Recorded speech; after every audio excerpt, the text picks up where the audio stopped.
Congratulations, everybody. Your hard work, your dedication, and a lot of studying has led this entire drone program to be a huge success. Now it's time to take this to our next level. We're gonna start flying at night. Let's talk about our night operations and our night waiver.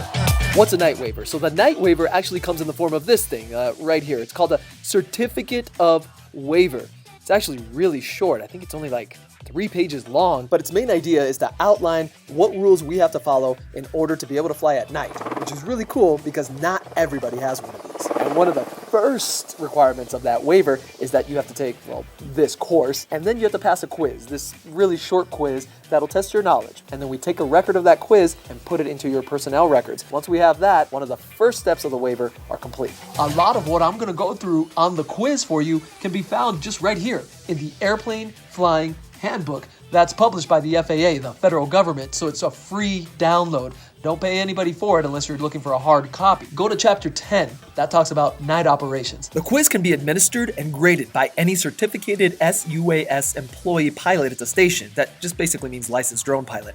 Have them go over any questions you might have answered incorrectly, correct the answers, then have them initial it with their pilot certificate number. Make a copy for yourself and take the original to the person in charge of drone operations at the time. All right, let's get on with this. The first thing to remember is that the regulations change regularly.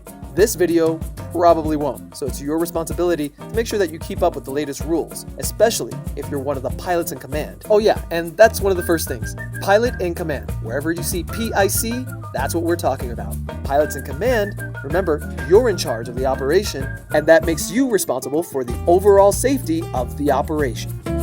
And that brings us to the visual observers, the VOs. Basically, you're a second set of eyes for the pilot in command. You can have more than one visual observer. During night operations, it's going to be the responsibility of the pilot in command to maintain line of sight with the drone. But every once in a while, for just a moment, the pilot in command might lose the visual contact. They might not be able to see the drone. That's where the visual observer comes in. Your job is to help her see the drone. This course is mostly about night operations, so we're not really going to go in depth as to the responsibilities of the visual observer. Just keep in mind that there are just basic common sense things, like if you see an aircraft heading towards the drone, be sure to alert the pilot in command. You can wave your hands and just use normal language, no need for any kind of aviation lingo like, hey, it's on your 6. Just speak normally and they'll understand. And remember, one of the hallmarks of really good communication is to make sure that you get acknowledgement from the person you're talking to. Make sure they heard you, and if you have to, repeat yourself. Pilots in command, make sure that you hold a pre-flight meeting, and visual observers bring up any concerns you have, like obstacles or bystanders in the area during this pre-flight meeting. Remember, everybody needs to share any information that they have with one another in the crew. That means visual observers, make sure you alert the pilots in command first when there's an issue that comes up, and then work together, there's that term again, work together to mitigate any issues. Okay, let's get into some serious night operation talk now.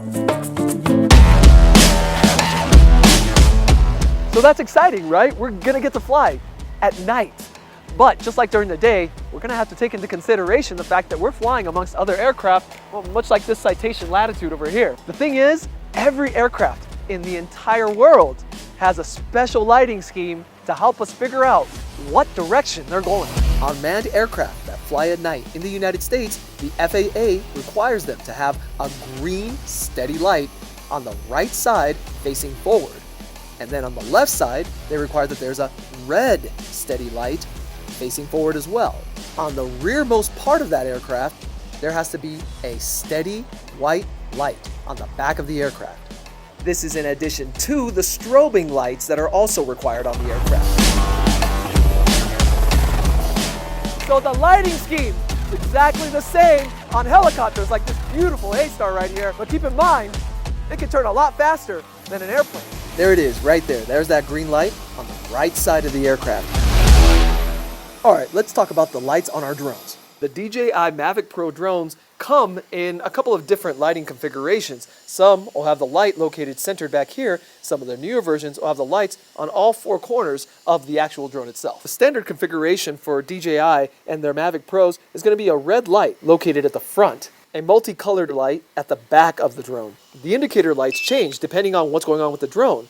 If they're flashing yellow, it means that the drone has no connection to its actual remote controller. Once the drone has made contact with the remote controller, it'll turn green or flashing green. And just in case you were thinking it, yes, the lighting scheme for drones is different than the lighting scheme for manned aircraft. The regulations don't yet address this, but remember, the regulations change regularly. In the meantime, it's still important to know exactly what the lighting scheme is for your specific drone. Keep in mind that the lighting scheme can change from drone to drone. So be sure to check with the pilot in command or consult your drone's specific manual to find out about the color scheme before you take off. We also need to mark off the entire takeoff and landing area. We can use high contrast devices like these orange cones, or if you happen to have some yellow tape, or this will suffice. This is called the collapsible landing pad. It's orange on one side, blue on the other. It doesn't really matter which color you use, just make sure that it sticks out so it's obvious to anybody who isn't part of your operation that you're doing something kind of important in that area. Also, you have to make sure you light the area with at least one light continuously throughout your entire operation from before takeoff until after your landing. Ladies and gentlemen. And here's a pro tip. When turning this light on and off, just go ahead and cover it with your finger. It doesn't get hot, I promise. Then just hold it down, turn it on and off like that. That way you don't get blinded. Speaking of getting blinded, let's talk about night sight. Your eyes are lying to you. But actually, that's a funny editing trick we use just to keep your attention. In reality, there are a few optical illusions and other issues that mess with everybody's eyes at night. Let's start with size-distance illusion. That one makes sense if you just say it out loud. For example, at night it's hard to tell the difference between an aircraft's distance and its size. A helicopter is small and you'll only be able to see its position lights. So it'll look like it's a faraway airliner, but in reality it's a lot closer than you think. Fascination is an illusion that happens when you get fixated on one object in the distance and stop paying attention to your flight surroundings.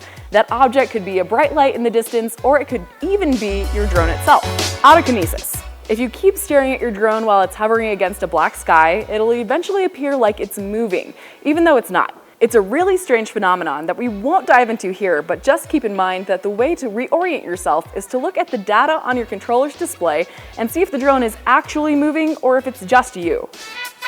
Flicker vertigo. This one can make you feel a little sick if you aren't careful. This can be caused by being exposed to blinking lights for extended periods of time. One way this might happen is when you leave the hazard lights blinking on your vehicle during the operation. One can solve this by just turning off the blinking lights until the operation is over, if it's safe to do so. Blind spots. Everybody has them. To keep it simple, it's the spot where your optic nerve connects to your retina. If you have two working eyes, your brain can usually use what one eye sees to compensate for the other. To overcome this, look slightly to one side of the object that you want to focus on. We call that off-center viewing. By the way, go to Google and type in the night blind spot. It is a really crazy test. Does that work? Yeah, that'll work. Sensitivity. Your eyes need about a half hour to adjust properly to the darkness. Avoid bright lights, use red gels over your flashlights, and set your phones to night mode if they have it. This will help protect your night vision before and during the flights. Also, use your finger to cover the drone's strobe light while you turn it on. Oh, it's on hell again. Let's add this one little thing in here too. When scanning the sky, pause and look at the sky in small 10-degree segments. Pause, look, move, pause, look, and so on. Okay, back to you, Aubrey. And remember your health. Dehydration and fatigue are just a couple of things that can affect your vision at night. Oh, and alcohol. Wait at least 8 hours and wait until you're free from the effects of alcohol, including hangovers, before going out and participating in that drone crew. Obstacles. Our beautiful city is full of obstacles. We're talking power lines, buildings, cranes. All of them can become really invisible at night. But here's what we're gonna do to make sure we don't hit those.